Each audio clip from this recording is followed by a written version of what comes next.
COVID-19 is moving forward, we expect the full team to touch down over the weekend. The mission consists of 12 international and WHO experts and a similar number of national expert counterparts from China. The China mission will include in-depth workshops, a data review with the principal ministries, a series of meetings with key national level institutions, and field visits in key provinces to understand the application and impact of response activities at provincial and country levels, including urban and rural settings. The goal of the joint mission is to rapidly inform the next steps in the COVID-19 response and preparedness activities in China and globally. Particular attention will be paid to understanding the transmission of the virus, the severity of disease, and the impact of ongoing response measures.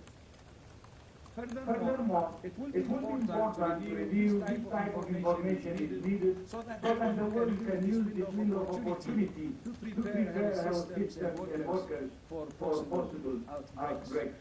Clearly, this is an evolving picture. Health workers and responders in China are working with virtually no difficult conditions. But we need to ensure that we get in the most accurate data as quickly as possible to assist China and support the global response.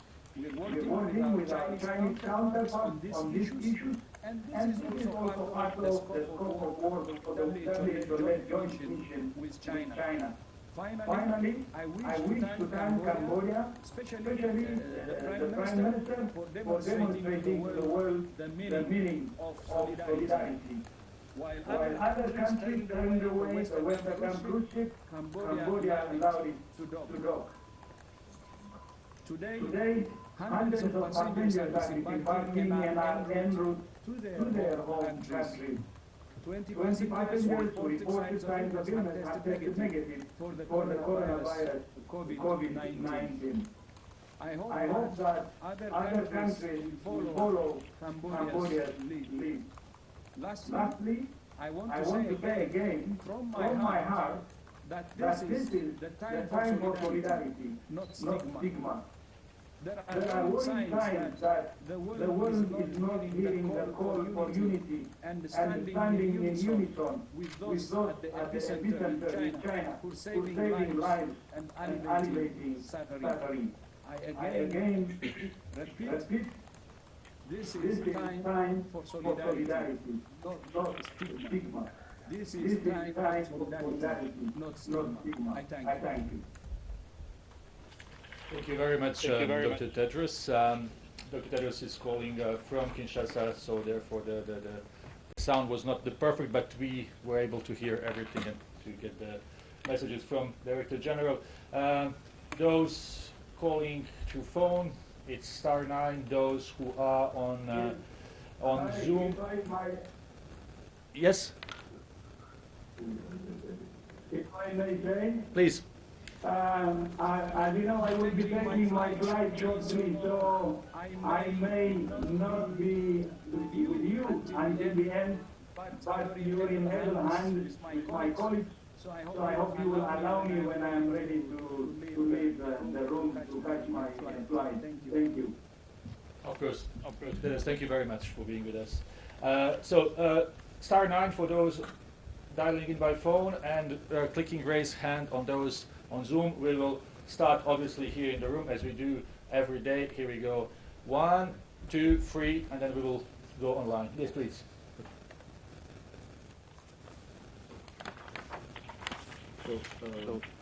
A commentary published lately by Lancet said that many of the travel restrictions lately implemented by some countries during the COVID-19 outbreak violate the international health regulation, which is the legally binding system for protecting people worldwide from the global spread of disease. Ryan, what's your comment on that can those restrictions be considered as violation of international law? Thank you. Just before Dr. Ryan answers, DG, Dr. Tedros is with us, so Dr. Tedros, if you feel it at any moment that you would like to answer, please just jump in. Dr. Ryan, maybe you want to take this one. Okay. Yes, WHO has been clear on its advice to our member states regarding travel and advice to travellers and travel and trade restrictions. It's important to remember, though, that the temporary recommendations issued by the Director General under the IHR are actually not binding under international law. What's binding is that countries shall provide a public health rationale for the use of those measures where countries exceed them. So it's I know it's a pedantic point, but it's very important to make it. We try to set a general guidance that allows countries to act in good faith with that guidance in place. Countries may act to exceed that guidance as long as they are able to justify that in public health and make a public health rationale for having taken those measures. In the end, sovereign countries are responsible for the health and welfare of their citizens, and as such they make risk assessments for their citizens and apply measures that they perceive that protect their citizens. And as such, once they are within their own legal national framework, then the IHR is silent on that. The issue is whether or not they are in a position to share with us the justification for that. And that's what we've been doing, is following up with each and every country and asking them to provide us with the public health rationale. Why have you done this? What was the evidence for this? How long will these measures be put in place? Will these measures stop or prevent people traveling in a free manner? And that's our job, and that's what we've been doing. And Dr. Tedros, if he wants, he will add something.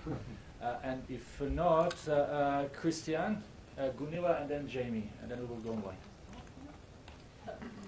Can you please press that little button? Thank you. I have a very fast two-part question. Can you enlighten us on the 12 international members of the team that is going, and how long is the team going to stay in place? Is it going to Wuhan?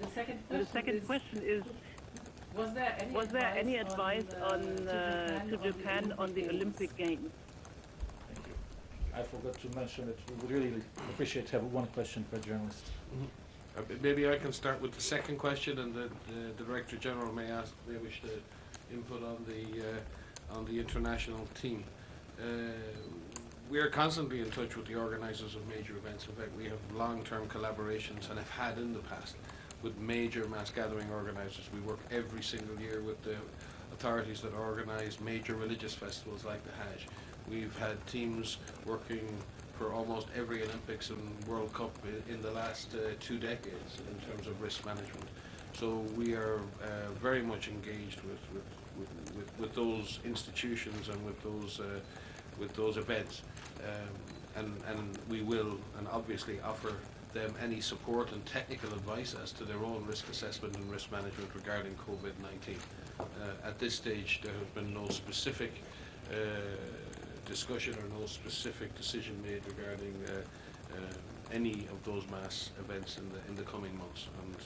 But we stand ready to offer both member states hosting events and organisations organising events to offer them the best mechanism and risk assessment approaches that we have.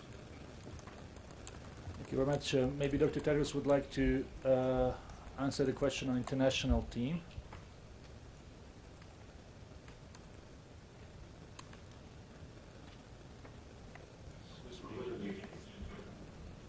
So the first question was not clear. The second question, I will start from the second, then you will tell me the first. For how long they will stay depends on, the scope of work they will have there. So they will adjust based on the need for them to stay. But I'm not clear about the second question.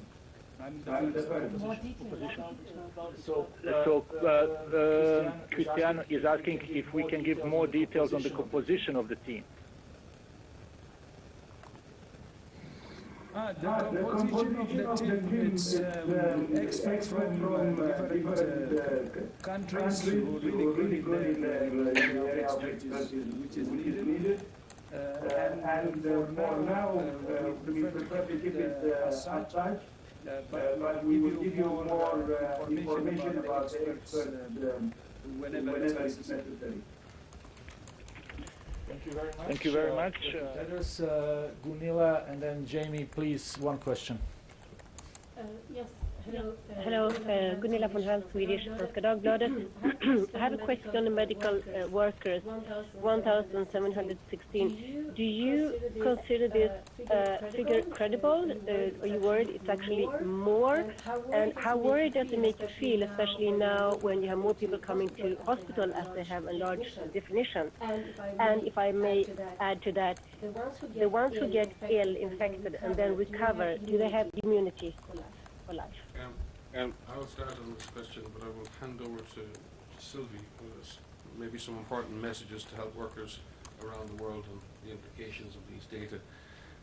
The fact that there are over 1,700 cases amongst all of the cases of COVID is very sad news. But we've seen this before with MERS, we've seen this before in SARS, we've certainly seen it in hemorrhagic fevers. What we need to be able to do within that, and what we are doing with Chinese authorities, is exploring the time period over which those occur. Our understanding is that the cases amongst health workers peaked in the 3rd and 4th week of January, and there's been a rapid fall-off in the number of cases that have occurred in health workers in the last 2 weeks. This may reflect increased levels of training, increased levels of protection, and also increased levels of awareness. Remember, this outbreak has expanded very quickly in an unsuspecting health system. So we also need to look at how many of those health workers were exposed unknowingly within a clinical environment, how many were wearing protective equipment, how many had training. There's a whole load of factors we need to look at. And we will be doing that with Chinese authorities. But if you look at the percentage of the overall number of cases, in fact, although it is still it's a very tragic situation for those health workers, and particularly those who've lost their lives, and our heart goes out to their families for their courage. It is a lower percentage than has occurred in other coronavirus outbreaks. Now, that's not a guarantee that it won't change, and clearly, but what is clear is that we've always known that health workers are in the front line. We've said in many, many occasions here that the real front line and the real point of entry for a virus into a country is a busy emergency room, an unsuspecting general practice clinic. So we have called again and again for the training and equipment of workers. The Director General has called for the prioritisation of protective gear for those workers because we understand those risks. And again, we do believe that it is possible to manage patients with coronaviruses very safely with the proper training and the proper protective equipment. And we need to send a reassuring message out there. And Sylvie has much experience with this, and she may be able to give more context for the messages we need to send to our health workers, because they are our front line, they're our heroes, and we need to be very careful in how we message around this issue of infection. Thank you, Mike. And indeed, so we had this data, and now we are really discussing with Chinese authorities to understand what has happened. Although it's not unexpected or unusual, because we have seen this in previous outbreaks, but it's very important to understand if it has happened in the emergency ward, or if it has happened when they were treating patients, or somewhere else within the hospital facilities, so that we can also target implementation of corrective measures. What also is very common in epidemics, especially when people are working 24/7 and they are under a lot of pressure, is the fatigue of the staff, and probably the peak coincides with the time where people were already exhausted, and maybe they have not been as attentive as they should have been on infection prevention and control measures because they were too tired. But we have learned that Chinese authorities have sent a number of other doctors from other provinces to continue to support hospitals in Wuhan and help the health workforce. But we know that, as Mike said, is that health workers are always at the front line. They are the first one to see the index case, the patient, and so they need to get prepared. So we have first developed a training package for them, and you will find it on Open WHO, our massive online open course platform.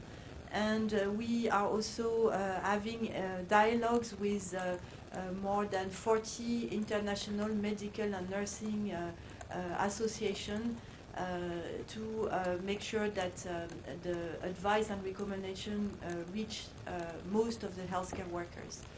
And so we are, it's a process, ongoing process, and we have a teleconference next week to discuss with those people.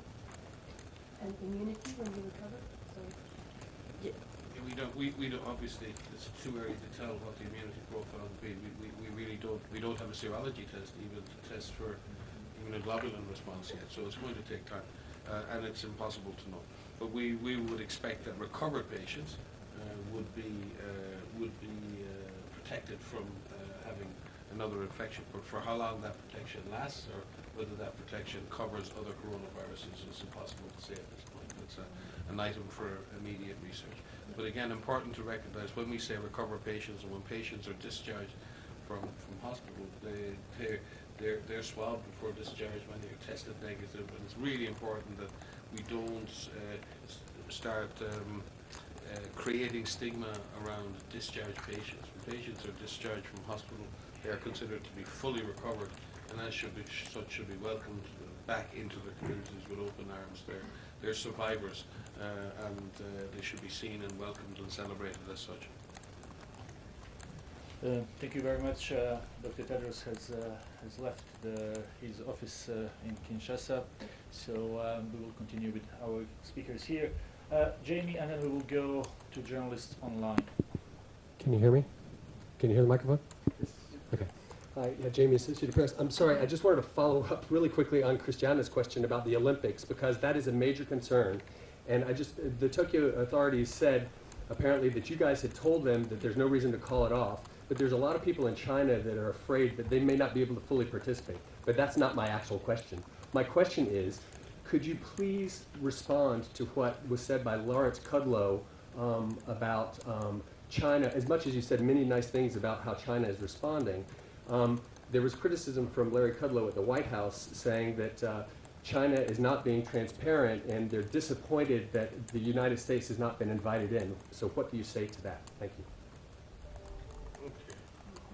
All the easy questions, Jimmy.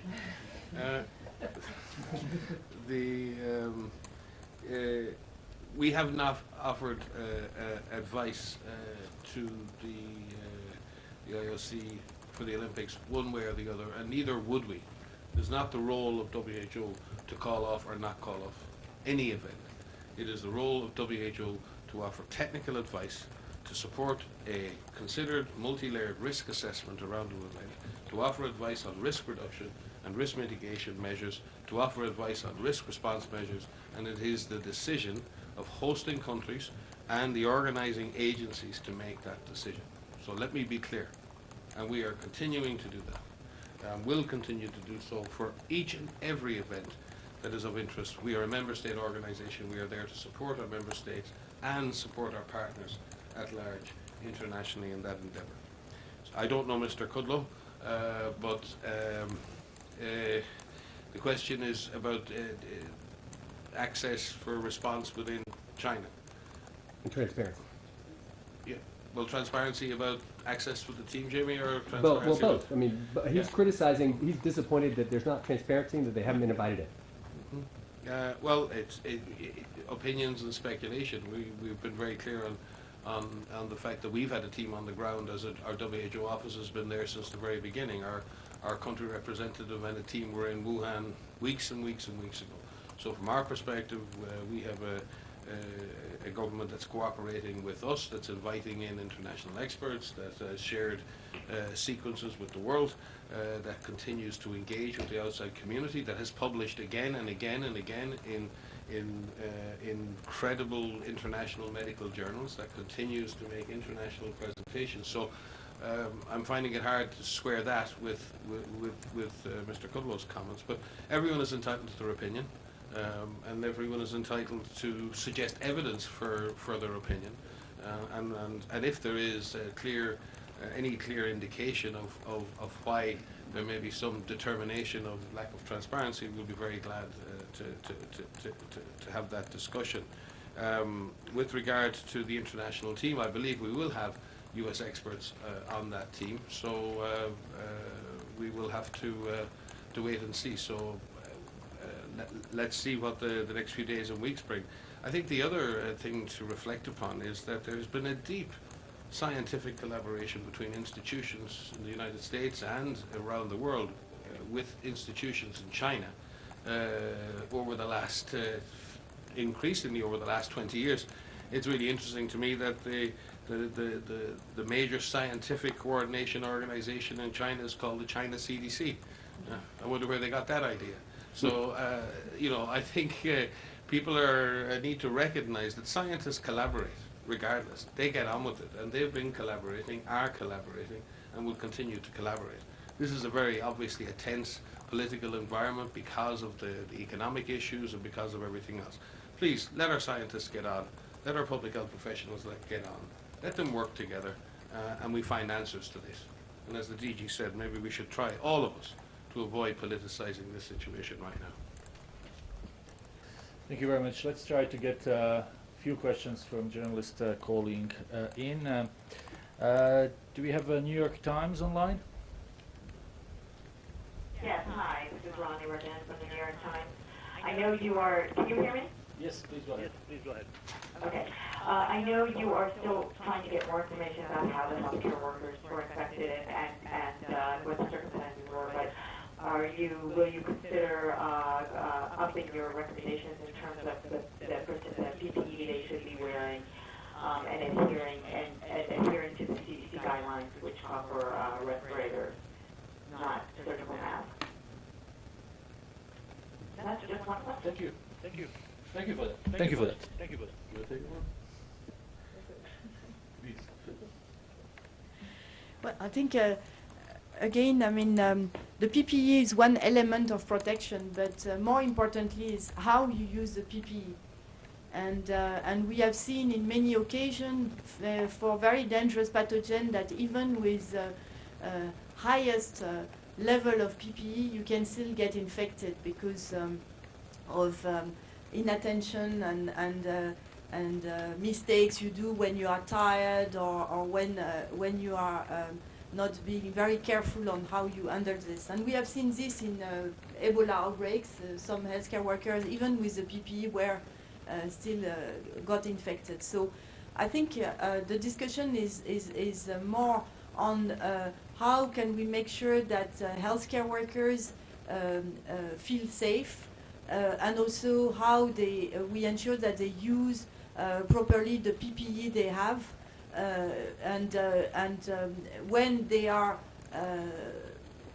doing specific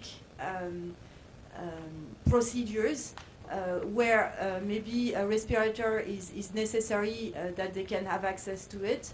But when it's not necessary, and there are many times when you take care of patients where it's not necessary to have such equipment, then they just need to use what they have the best way possible. And sometimes we have seen as well that having a PPE that is very sophisticated can give a false sense of security, and then people forget even the most basic things such as wash your hands when you are finished.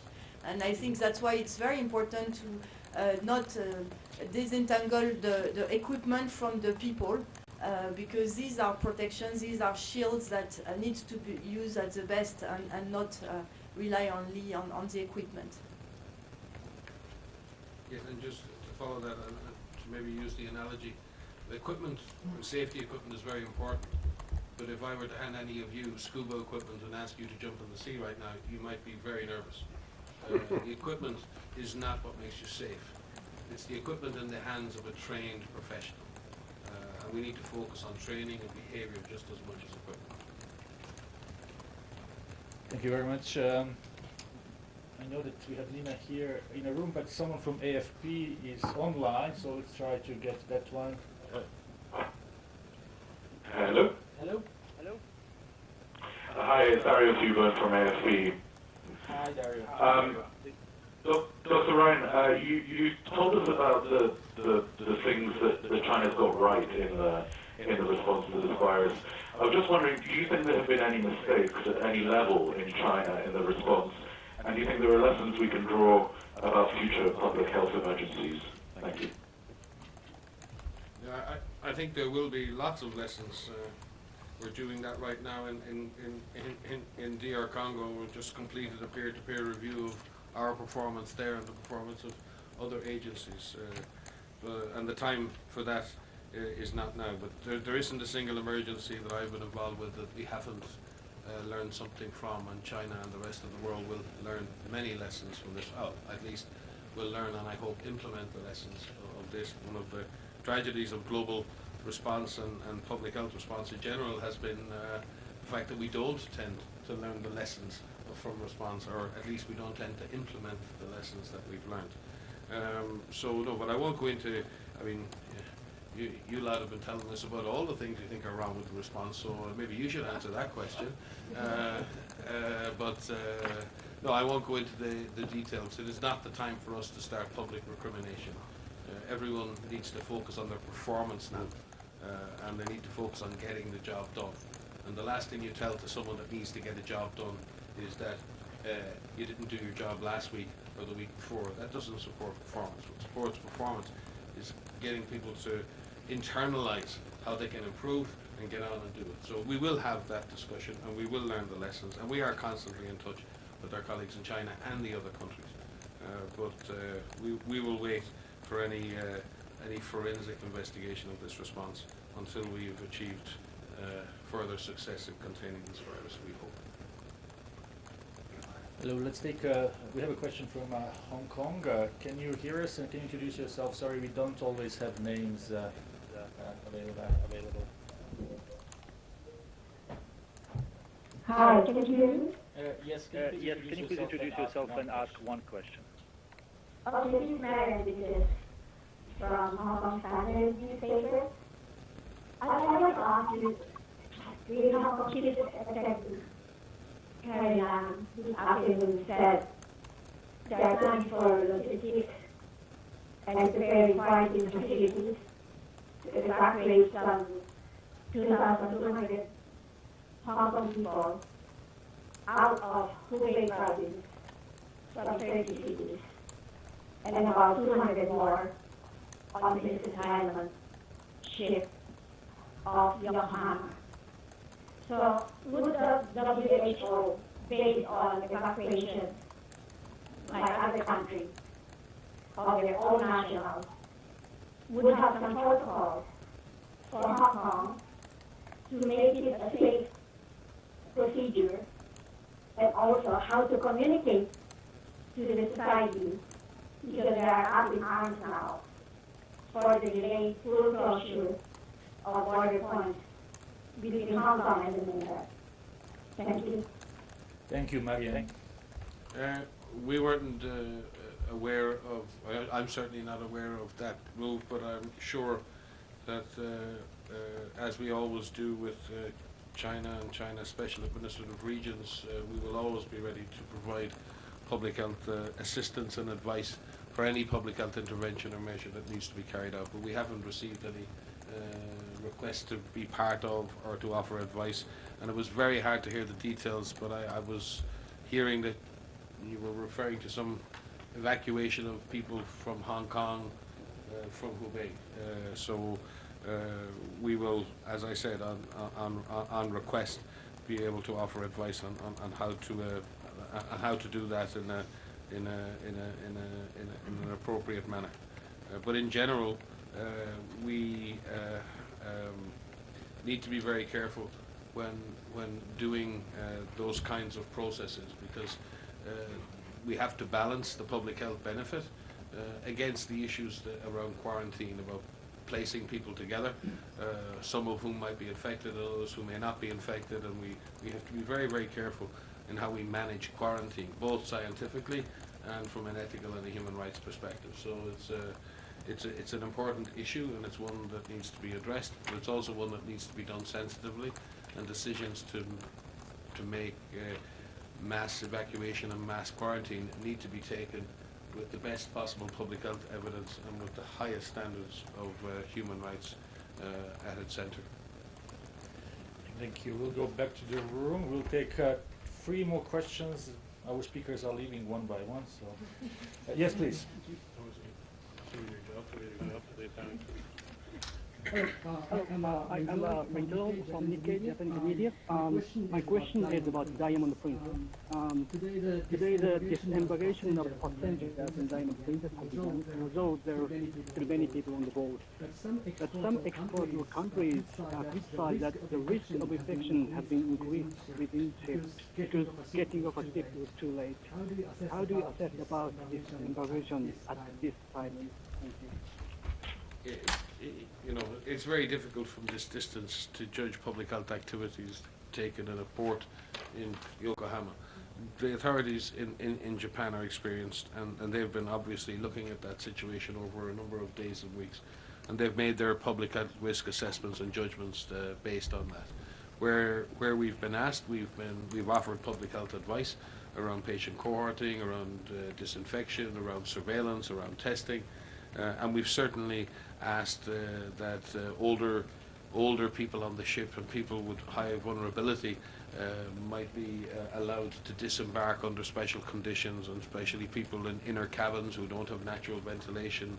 And this is really based on health and welfare of people, not necessarily of that. So we need to balance the health and welfare of the people on that ship, and they are from many nationalities, against the obvious need to prevent any further spread within the Japanese community. And I think the Japanese authorities, I hope, will find the right balance between those two things. We trust through our discussions with them that they are beginning to see that we have to make some arrangements, especially to take care of the more vulnerable people on that ship, especially those who don't have access to appropriate ventilation, etc. 2 more questions, please. One from the back. Nawaz Shah, Shinran News Media. Could you please elaborate on the objectives and the content of the database WHO has developed to collect the latest scientific findings and knowledge on the coronavirus? It was in the situation report yesterday. Yeah. So we are providing a platform, data platform, so that countries, especially on the clinical data from patients, so we need to have a safe place first to have data that are anonymized, but also we need also to make sure that people putting the data are doing it in a way that is standardized, because currently we have some cases in different countries, and we need to be able to compare those data. So having a unique platform will enable us to have rapidly more data than if each country develop its own data platform and then we share. And to give you an example, during the 2009 pandemic, we had similar system, but we didn't pay too much attention on the way the data were collected, and at the end we couldn't compare many clinical form, because, for instance, the definition of hypertension was not the same in all countries. So this time we are trying to have really a standardized way to collect information so that we can rapidly compare and go to results. And we will take the last question, please. Thomas Miller from Bloomberg I was just wondering if you have seen any signals that smoking might play a role in determining the severity of the reaction to the disease, and could this be an explanation for why it seems to be affecting predominantly older people, and there's a bias towards men in China? I think if you look at any infectious lower respiratory pathogen tends to obviously affect people in their older age, and certainly those with chronic obstructive pulmonary disease are at very high risk of negative consequences of viral infection, and particularly secondary bacterial pneumonia and other things. So it goes without saying that smoking is a risk factor for severity of any lower respiratory tract infection, and we would expect it to be no different here. There is a marked difference between male and females in this outbreak in terms of severity, and there's certainly a marked difference in those habits in China, and it does demark along male and female lines, and it's an excellent hypothesis, but one that is unproven. But I'm sure through the studies and the observations and that are happening, there will be a lot of interest to look at that smoking as a risk factor, and I think it should be relatively straightforward to establish the science on that. Sylvie, what do you think? Yeah, I think so as well. I'm sure they have collected those information, but analysis has not been yet published on this factor, because most of the underlying conditions that are reported are also linked to a disease associated with smoking as well. So it's very hard to separate the two currently. So I hope that in the near future we'll have more information on that as well. Thank you very much. We will conclude with this. What are the numbers? Sorry, just really quickly. What are the numbers for the marked difference between men and women? Can you give us the numbers on that? Off the top of my head, Jamie, really, no. But we can pull them out in terms of proportions. Yes. Well, we can do that later. Again, so.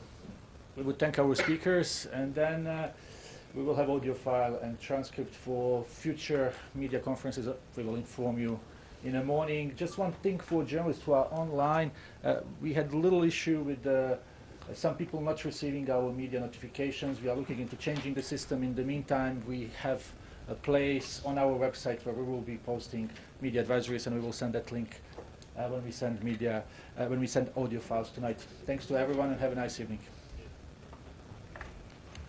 You are muted. You can mute or unmute yourself by pressing star 6.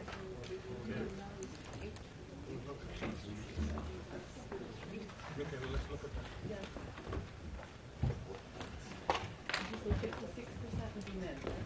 At the beginning, but after that it decreased, and now we are more like 50 51. But let's go look at our data first. If anyone goes quoting you off the line, okay, let's get the numbers right.